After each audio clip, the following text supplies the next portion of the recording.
Welcome to Tenor Tech, where I solve the problems you didn't even know you had.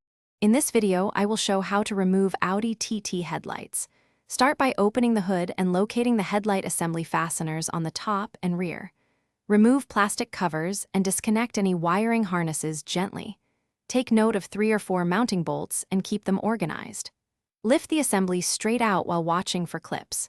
If clips resist, apply steady, even pressure to avoid breaking tabs or paint.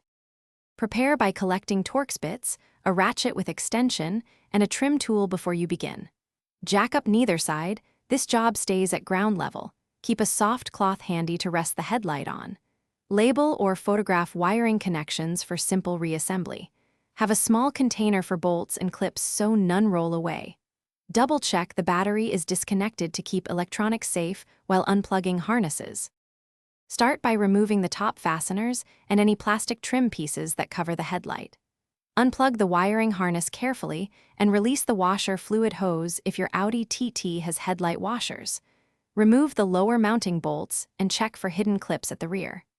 Gently wiggle the assembly free, keeping it level to avoid damaging tabs. Place the removed headlight on a soft cloth and inspect seals and bulbs for replacement. Thanks for watching. Subscribe to keep your life in tune.